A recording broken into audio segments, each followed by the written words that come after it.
Have you ever stared at the ceiling late at night? Everything seems fine, but deep inside, something feels missing. Like there's a silent scream echoing through your soul, but you can't explain why. You're not alone. And no, you're not broke. Neuroscience finally has answers, and Dr. Andrew Huberman is helping us understand them. Today, we dive deep into a question millions silently live with. Why do I feel empty inside? It's more than just sadness or boredom. It's the absence of meaning, purpose, and emotional connection. But here's the good news. This feeling is not a life sentence. Science, and more specifically neuroscience, gives us tools to heal.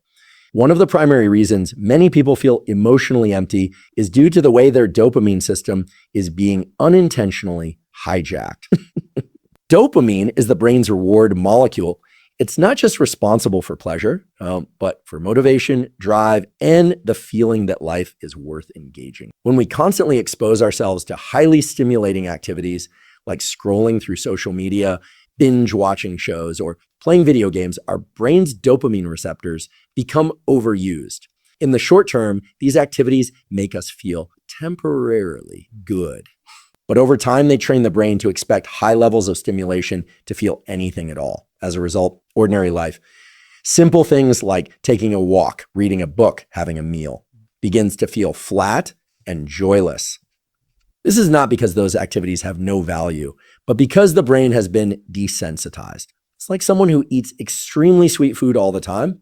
Eventually, even fruit tastes bland. The same principle applies to your emotional experiences. When dopamine is artificially elevated over and over, the receptors that respond to it start downregulating. That means your ability to feel pleasure, excitement, or even engagement with life gets weaker. This doesn't happen overnight. It builds gradually. First, you stop enjoying conversations. Then hobbies feel pointless. Finally, even getting out of bed seems heavy. People often describe it as a numbness or void. It's not depression in the clinical sense. It's a state of motivational depletion. Dr. Huberman calls for a reset, a dopamine reset. This doesn't mean you eliminate all joy from your life. It means you take control of what brings you joy and reset your baseline sensitivity. To do this, he recommends periods of deliberate low stimulation activity. Take a break from screens. Spend time in silence. Go on a walk without your phone. Read a physical book. Let your mind settle. At first, it feels boring, but that boredom is actually your brain recovering. Just like fasting resets your sensitivity to food, abstaining from constant stimulation resets your dopamine system. After a few days, small things begin to feel meaningful again. You notice sunlight. You enjoy a conversation. Music hits differently. These moments don't require extreme highs. They rely on a healthy brain that's functioning at its natural rhythm. Huberman emphasizes that the solution isn't to eliminate pleasure, but to reteach the brain how to appreciate it. A major part of this process is becoming aware of what you're using to stimulate your brain and asking why. Are you reaching for your phone because you're bored? Or are you avoiding a deeper emotional discomfort? When you begin to notice your patterns, you start to take control. Awareness is the first step, but the transformation comes through action. The goal isn't to become a monk or remove joy, but to shift your brain's reward system back to a place where real life feels fulfilling. The emptiness you feel may not be a sign of failure. It may be your brain's way of telling you it needs to recover. When someone says they feel numb, hollow, or emotionally disconnected, they often assume something is wrong with their personality or spirit. But according to Dr. Andrew Huberman, the issue frequently lies deeper in the nervous system. The human nervous system is responsible for managing our internal state, how we respond to stress, how we interpret danger, and how we return to a sense of calm. When life is overwhelming or traumatic, whether due to emotional pain, financial instability, relationship wounds, or constant low-level stress in the nervous system, can enter a state of chronic dysregulation. That means the body stays in a state of hypervigilance, or worse, it completely shuts down. The shutdown is what many people interpret as emptiness. You're not lazy, you're not broken. Your system is just overloaded, and your brain has pressed pause to protect you. In neuroscience, this is often referred to as the freeze response. It's a survival mechanism. If your body can't fight or flee, it freezes. This is not a conscious decision. It's hardwired into the brain. For some, this might manifest as physical fatigue, difficulty concentrating, or feeling emotionally distant from others. For others, it feels like life has lost its color. The highs and lows of emotion are gone, replaced by a constant gray fog. Huberman explains that this state is often misdiagnosed or misunderstood because it's invisible from the outside. A person might appear fine, even functional, but inside, they feel like a shell. And this state can go on for months or even years if not addressed. Healing begins by understanding that emotional numbness is often biological. It's not a flaw in your willpower or a weakness in your character. Your body is protecting you in the only way it knows how. But the good news is that the nervous system is malleable. It can be rewired. Huberman suggests simple but powerful tools to begin this process. One of the most effective is NSDR, non-sleep deep rest. This is a practice where you allow your body to enter a deeply relaxed state through breath work, guided relaxation, or yoga nidra. It gives your nervous system a break from overactivity and starts to restore balance. Another important practice is deep breathing, specifically double inhales, followed by long exhales, which activate the parasympathetic nervous system, the body's natural calm down switch. Over time, with consistent application, these practices teach your body that it is safe again. And when the body feels safe, the mind begins to open up. What's powerful about this approach is that it doesn't require intellectual effort. You don't have to solve every emotional mystery in your life to start healing your life, to start healing. You just have to give your nervous system space to regulate. Daily rituals that promote safety, quiet walks in nature, consistent sleep, warm human connection, and physical grounding like stretching signal to the body that the war is over. Huberman insists that once safety is reestablished, emotional presence starts returning. You slowly begin to feel again. Music might move you. A conversation might feel meaningful. Even the simple act of breathing begins to feel nourishing. The journey is subtle but profound. One of the most overlooked causes of emotional emptiness is a lack of purpose. Dr. Andrew Huberman explains that the human brain is not just wired for survival. It is wired for progress, growth, and a sense of direction. In neuroscience, the brain's reward system, largely governed by dopamine, thrives on the anticipation of meaningful outcomes. When the brain is pursuing something valuable, whether it's learning a skill, helping others, creating art, or even organizing a room, it begins releasing dopamine in small amounts, not just when the goal is achieved, but as you move toward it. That feeling of excitement, of energy, of I'm alive and moving forward is directly tied to purpose-driven behavior. But what happens when there's no clear goal, when life feels like it's on repeat with no new challenge or meaningful pursuit? According to Huberman, the absence of purpose creates a neurological void. The brain's reward circuits begin to underperform. Without new goals, new challenges, or a clear direction, the brain doesn't release the same levels of dopamine. As a result, nothing feels worth the effort. People often describe this state as a fog, a heavy blanket over their mind and emotions.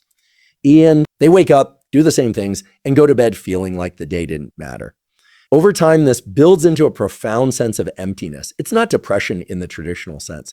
There's no extreme sadness. It's more subtle, a lack of vitality, of meaning, of emotional color. This condition, Huberman notes, is especially common in people who've experienced success, achieved major milestones, or reached a point in life where routine has taken over.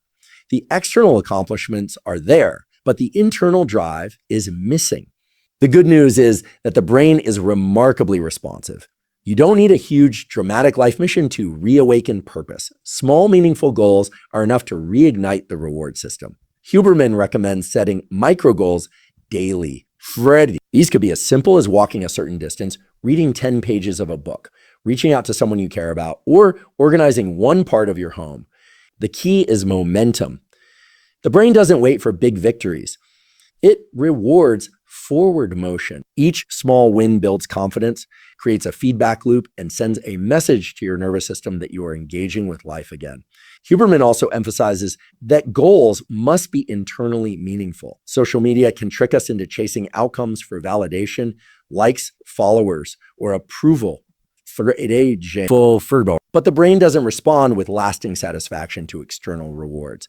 It responds to authenticity. When you pursue something because it matters to you, no matter how small, your brain knows, that's when dopamine begins to flow in a healthy, sustainable way.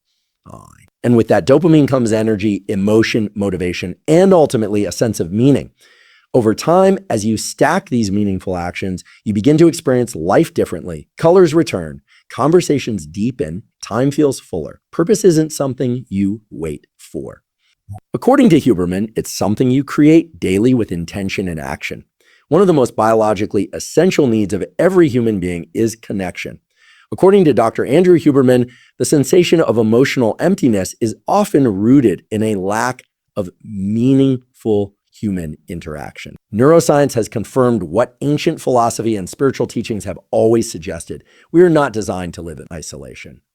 The brain thrives in environments where trust, presence, and emotional exchange exist. In fact, the absence of genuine connection doesn't just lead to sadness, it changes the structure of the brain itself. Huberman cites studies showing that prolonged loneliness and social isolation cause a measurable shrinkage in areas of the brain responsible for emotional regulation and empathy, including the prefrontal cortex and parts of the limbic system. That's why people who feel alone often describe their emptiness as not just emotional, but physical, a heaviness in the chest, a dull pressure behind the eyes, a fatigue that won't go away. Many people think connection means being around people all the time, but that's not true.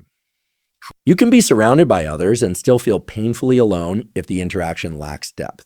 What the brain and nervous system truly crave is quality interaction, a conversation where you feel heard, a moment of shared laughter, an act of kindness exchanged.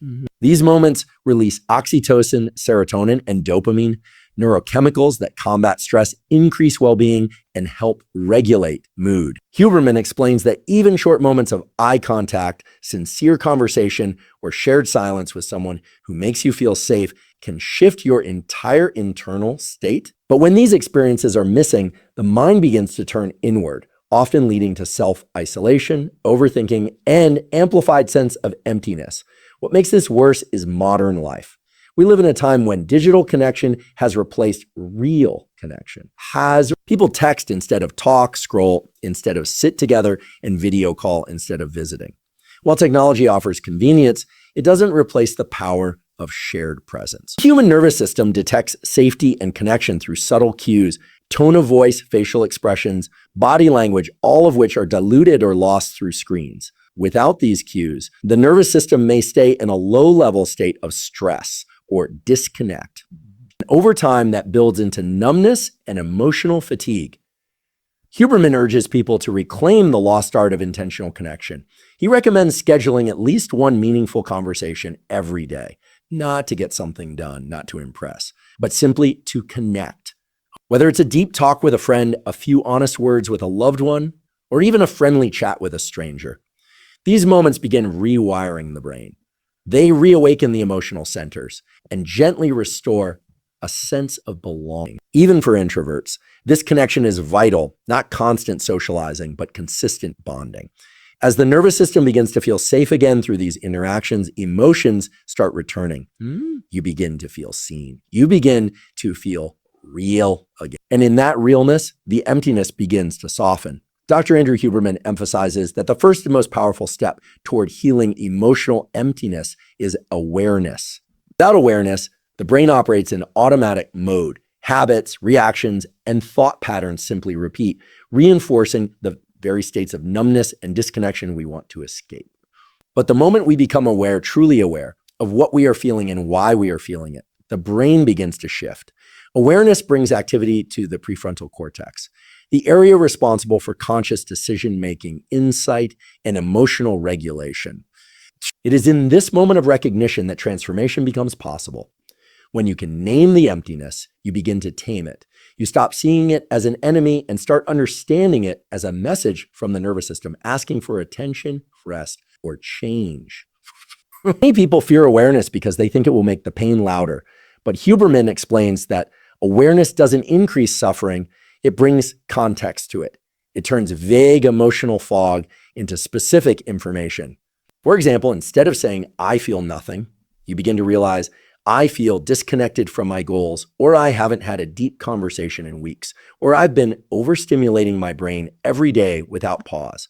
This clarity empowers you. Suddenly, you are not the victim of a mysterious force. You are the observer of a pattern, and observers can choose. Observers can act. Huberman points out that emotional emptiness is rarely just an emotional problem. It is a multi-system response. It involves your brain chemistry, your nervous system, your habits, your environment, and your relationships. That's why awareness must be holistic. It's not enough to just think about your feelings. You must watch your day. What are you doing in the first 10 minutes after you wake up? Are you reaching for your phone or moving your body? Are you spending time outdoors or trapped in artificial light all day? Are you consuming content that inspires or depresses you? These small details, when added together, shape the architecture of your inner world. Huberman also emphasizes that real transformation begins with small, consistent changes, not massive overhauls. Brain doesn't need dramatic fixes. It needs daily signals that say, I care about you. I'm showing up for you. We are moving forward. These signals could be as simple as journaling for 5 minutes in the morning, stepping outside for sunlight, doing breathwork before sleep, or having one real conversation a day. When done consistently, these actions rewire the brain. They rebuild trust between your mind and your body. They restore the natural rhythm of motivation, connection, and emotion. Over time, as awareness deepens and action becomes regular, the internal landscape begins to shift. You start feeling a flicker of emotion where there was none. Music moves you. Nature soothes you. A small goal excites you. This isn't a miracle. It's the brain doing what it's wired to do when given the right conditions. Huberman teaches that emptiness is not your identity, it's a signal. And when you answer it with curiosity and conscious effort, that signal transforms into your most profound awakening. If you've been feeling empty or disconnected, remember you're not alone. And this feeling is not permanent. Understanding your brain and nervous system is the first step toward healing. By becoming aware and taking small, intentional actions every day, you can reclaim your joy, motivation, and connection.